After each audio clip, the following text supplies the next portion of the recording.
Hello, I am Centimus Prime, and here I will be reviewing the LEGO Star Wars set number 75344 Boba Fett's Starship Microfighter. Now first and foremost, we will be taking a look at the included minifigure. Of course, we all know it's Boba Fett. I'm sure you've heard of him.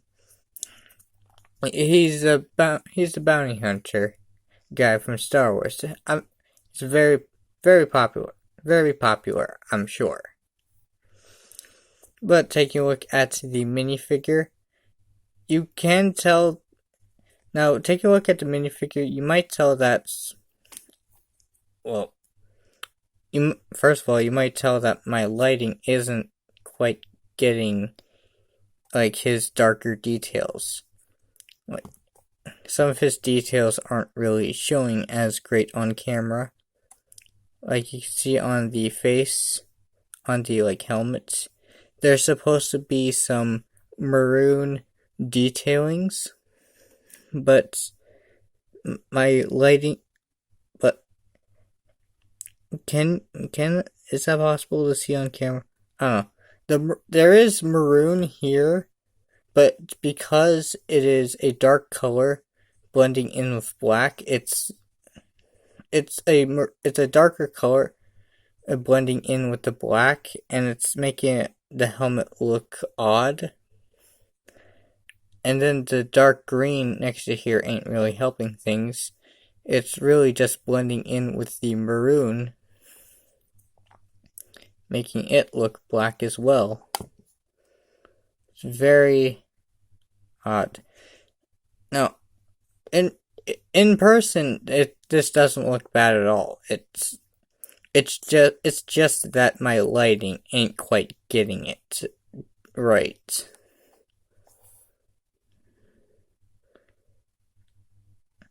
But there is supposed to be maroon details here across to make it look like how it does, kind of like how it does in the box.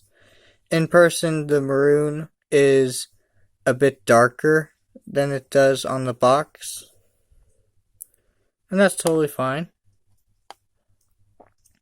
Now you can see that his helmet is molded in the sand green color, as well as this nicely done jetpack. I do like that. Accessory. He does come with a gun with a lightsaber hilt attached to one of the barrels. Very nice. Take a look at the rest of the minifigure. You do see some nice printing on the chest and the legs, as well as the arms. You can see some armor padding details on his arms. And on this arm, you can even see the Mandalorian emblem on his left shoulder. That's nice. Removing his helmet, you do see that he does have a printed face under there. Does have some white markings on his face for some reason, and he does have a stern look. And the back of his head that also has some more of them white markings. I'm assuming those are either scars or they're probably scars. But anyway, removing the head and the jetpack to show you the details on the back, the printing on the back. Very nice. Putting that back on, and his head back on. Boop. And his helmet back on. Very nice. I do like how this Boba Fett turned out. Very cool. Now let's take a look at the main build. Of course, the main build is a little pockets. It's a little fun-sized slave-1, which is kind of neat. This is actually kind of neat. It is a very uniquely designed ship. and it honestly has been built pretty well in this scale, while still being able to do whatever it does. So first of all, the maroon parts of the ship has been done decently. You do see that most of it has been shaped pretty well. The front is a little odd with how this is, but it's forgivable.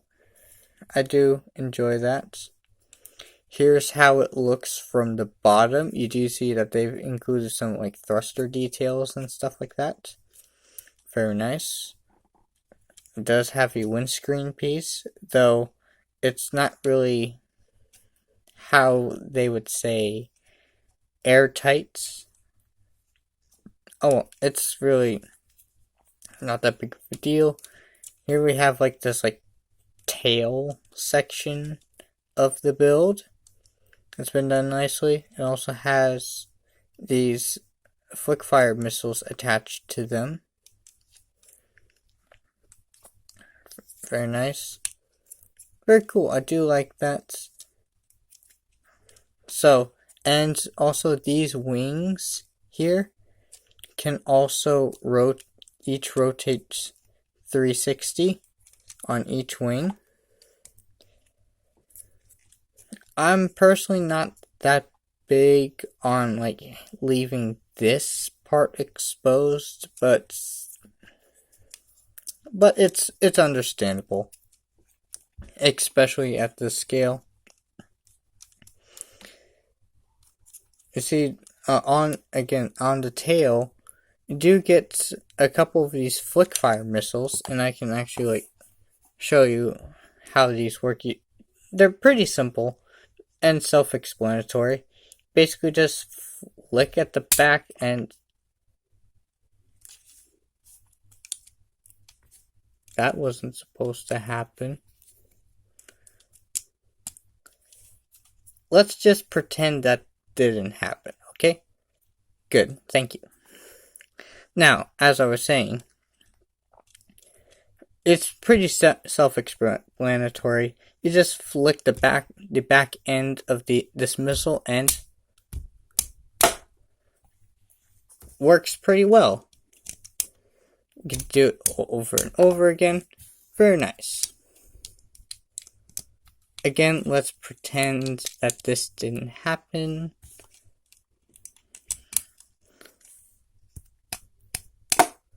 It's probably easier to do it like upside down like this. Of course, you can just like push in like that and it can still work well.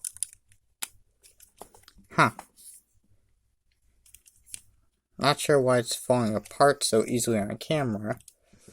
I've been playing for this for a little bit now, and it hasn't been able to fall apart like once before I turn on the camera.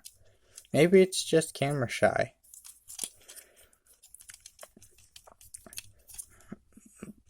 But I do really like how the slave-1 was done. I do overall like that they were able to put in a good amount of details for its size. Now, obviously, I'm calling it this. I'm calling it a slave-1, even though the box doesn't really feature that. The slave-1 is actually the name of this ship, but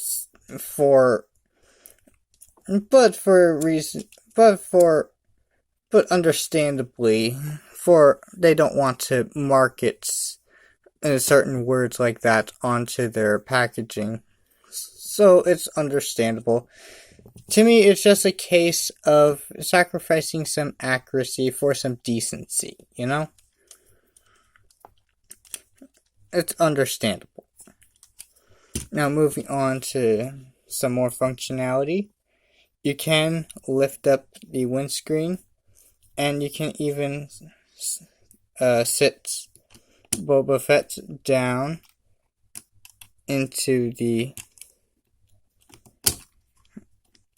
Yeah, you can easily sit Boba Fett down into his ship, like so. And just close that up. Now he is sitting in his mini slave-1, ready to launch. And I do like this. So on top of being able to like set it down in there, you can also turn it over and sit him down with the ship in the vertical position, and you can just rotate these around, these wings. You can see that? Again, another unique detail about the slave-1 is that when it's like landed and like parked or something or other, it usually looks like this. But when it's flying in space, it's like basically like turns around and it looks like this. It's a very odd ship, and I'm okay with that. It's alright. Now I will say, in this position there's like studs. You can see that there's, well, I hope you can see, yeah, you can see that there are studs there to attach Boba Fett's legs onto the ship. But when in the flying position, there is no such studs in there. There's no studs in there at all to leave him attached. So when you're trying to attach him in this position, he's just sort of in there he's just sort of hanging in there, not being connected by any sort of studs. Rather, he's being connected by, like, he's just locked in place by the windscreen. Still not bad. I just felt like I wanted to point that out. And yeah, the quick fire missiles do go pretty far. And I guess despite there not being any of those like boat parts things, if you like put it on top of like a mouse pad like surface, you can slide a build like this around. Not sure why it's a flying thing, not a sliding thing, but oh well.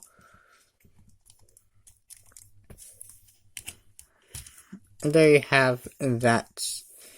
Of course, there is like this lonely case of like trying to building asymmetrical, like, it's a little odd how how everything else looks so symmetrical in this build, and then there's just one gray slope. There's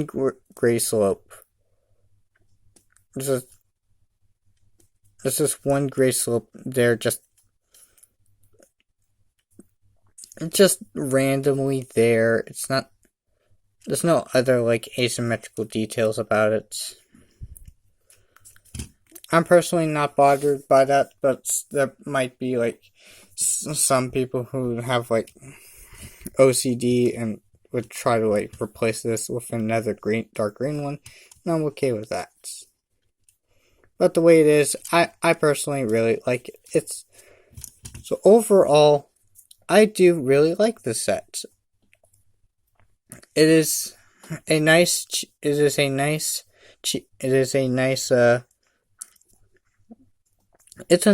cheaper way for getting a Boba Fett figure as nice as this one, while also getting a nice little pocket-sized slave-1 to go with it.